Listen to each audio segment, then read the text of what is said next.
So I have a project box that I want this circuit board to go into. This is just a prototyping board. And I want to drill 4 holes in it in some exact locations relative to the edge of the board.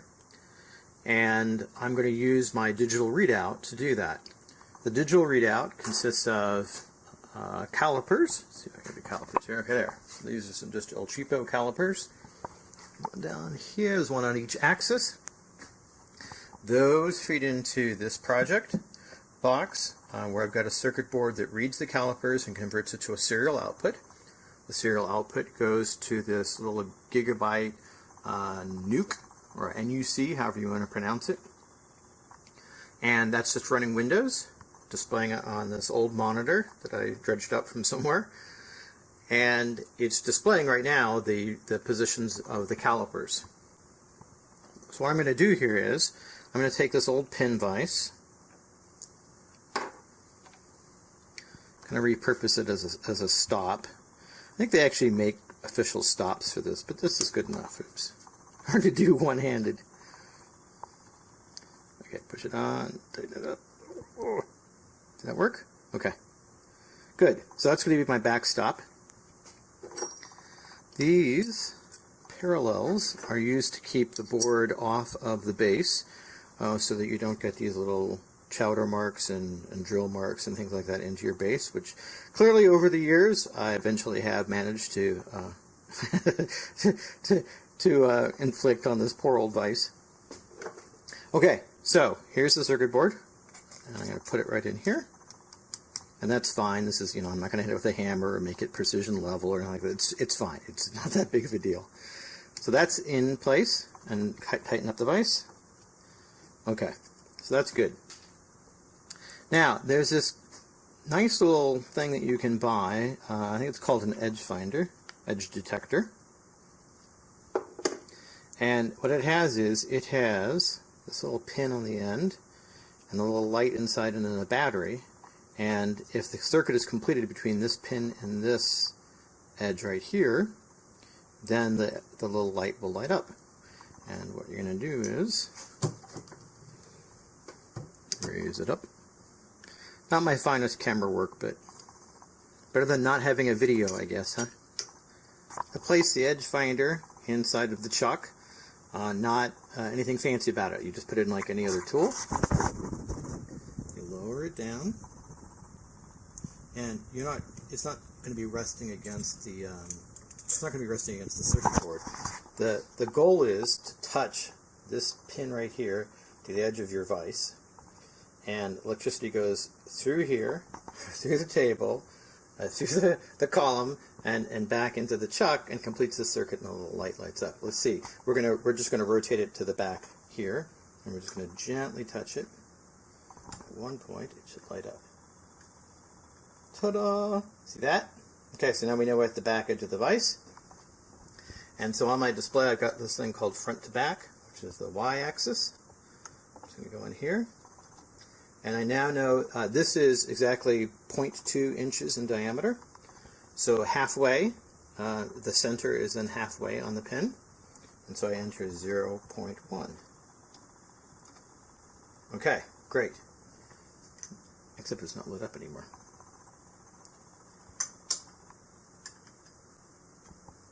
I ran out of battery. I ran out of battery doing a video? Are you kidding me?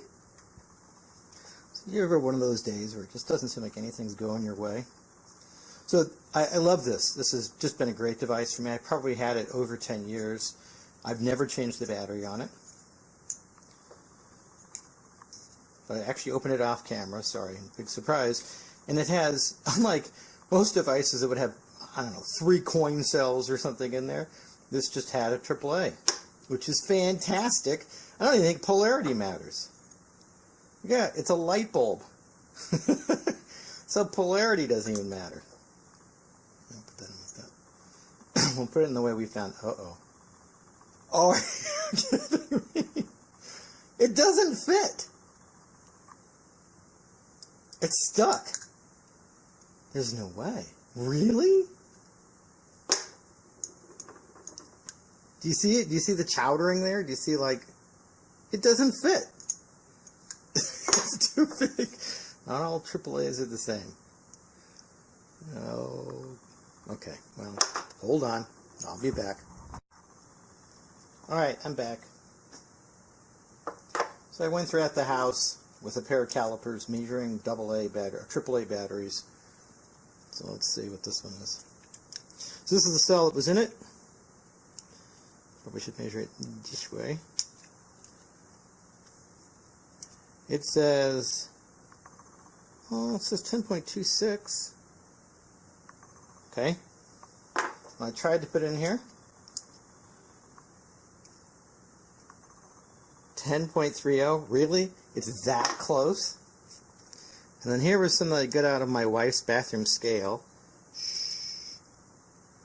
10.23. So we're going to use that one. Look at that, like a glove. Nope.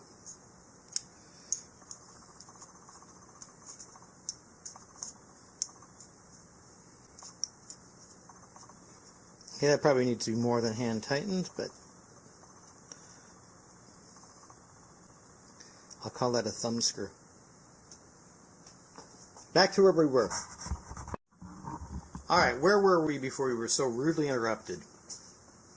We have got the edge detector inside of the drill chuck, and we're going to roll it against the back edge. There it is, and it lights up nicely. Do you see that little light? Blink, blink. Okay. So now it's touching the back edge. We go over here.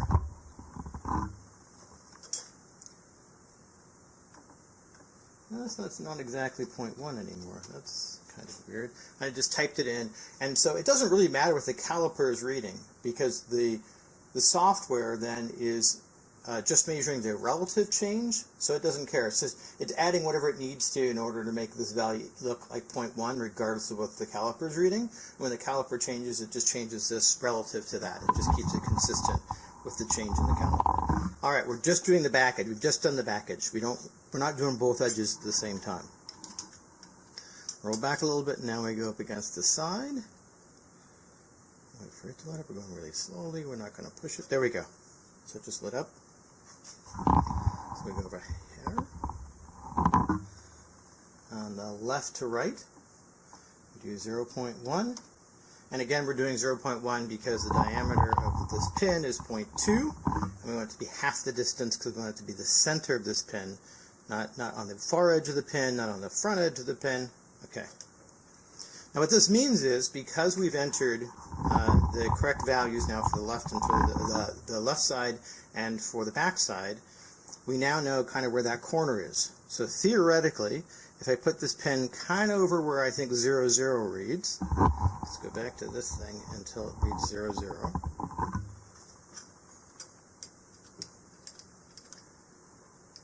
It's almost 0. Nope. Okay. Close enough. Close enough for demonstration.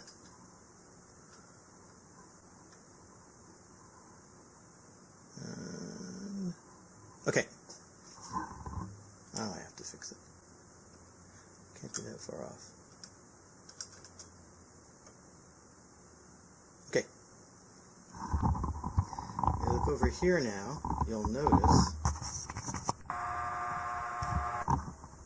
theoretically, it is right over that corner. Right? You notice that? It is right over. I've swapped in a 1/8 inch diameter bit for drilling holes, through holes, for 440 screws. So the screws are going to go straight through that, and then there's going to be some threads on the project case that will hold them in place. So here are my highly detailed plans for how this is supposed to look. It is supposed to have 4 holes, and on this side, these are supposed to be 50 millimeters. These are supposed to be 40 millimeters apart. But the board itself is 64 and 48, which I measured with calipers. And then if you take the difference between those two and divide it by 2, that means that over here I should have 7 millimeters, and over here I should have 4 millimeters before I start drilling. The dimensions of the project box that it's going into are in millimeters, so I'm going to switch to millimeter mode. And then left to right, according to my very fancy diagram, Normally I would do these things in CAD or Excel or something, but this is such a simple project that's not necessary, so the sketch is fine. But what I noticed is that it's got to be 7 millimeters to the left of the edge of the board. Sorry, to the right of the edge of the board. And so what I'm going to say is I've still got 7 millimeters to go in that direction, and I still got 4 millimeters to go in this direction, because that's what my drawing says. The negative numbers will become clear in a second. It just means that I'm that far away from the 0, 0 point that I actually want to drill at. And that way now, when I turn and move the table to what is going to be 0, 0 on this display, 2, 1,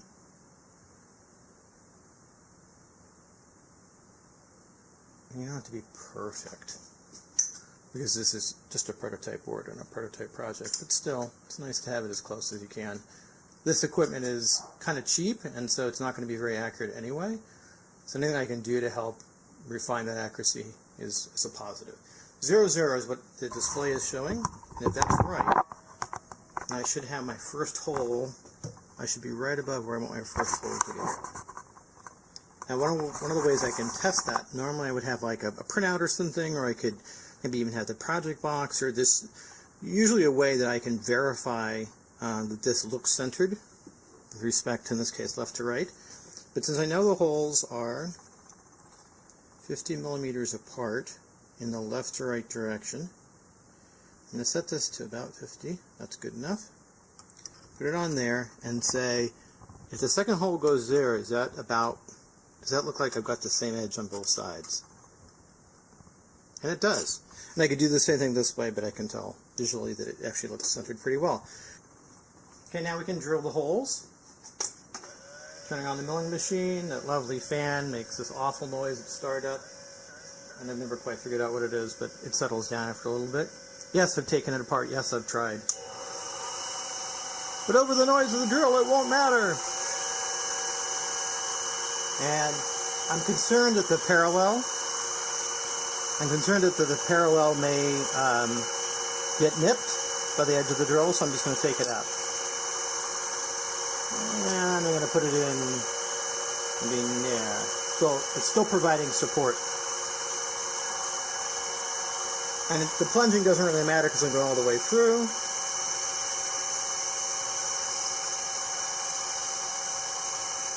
Great. We've now got our first hole. To get to the second hole, I'm going to need to move over 50 millimeters this way. And here we go.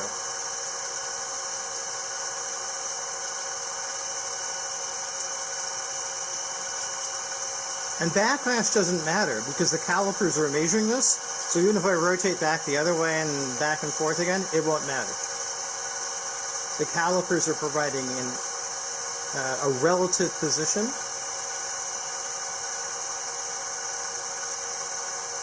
Even if there's slop. Okay, there. That's pretty good. And I can tell visually it's about where I'd expect it to be. Great. Second hole done. And now we're going to move 40 millimeters back to front. That's great. Again, as if I turn the wrong way, it won't matter.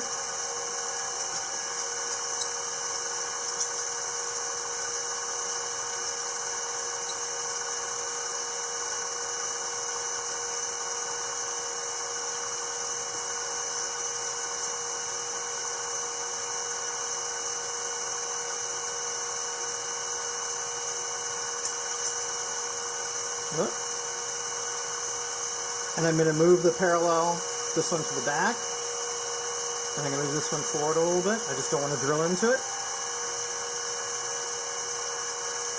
I've got one opportunity, so I'm sort of checking that it looks correct in the drill. Great.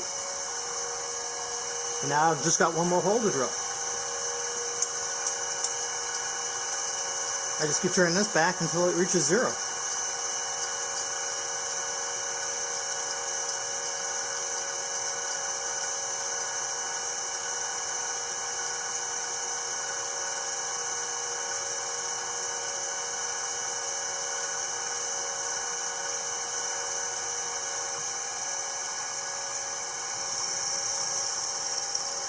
Great.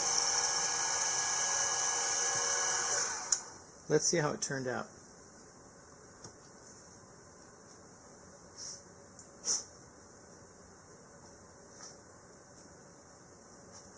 See if this thing can zoom. That looks pretty good. The spacing over here looks fairly close to the spacing over here. This one actually looks a little bit tighter, but it's not bad. And I don't know if it's, it might be that the measurements of the board were not exactly 64 and 48. And this side and this side also look pretty good. So that is how you can drill your PCB or whatever part you're making to go into a project box in an accurate way using a DRO. And after all that, I have to show it to you in the project box. Here's the project box. It's an outdoor enclosure, which is kind of cool. These are the 4 holes that I want to line up against. I'm going to tap them for 440 screws. I already checked it. It's a nice fit for those, or at least a reasonable fit. And it's going to be hard for you to tell, but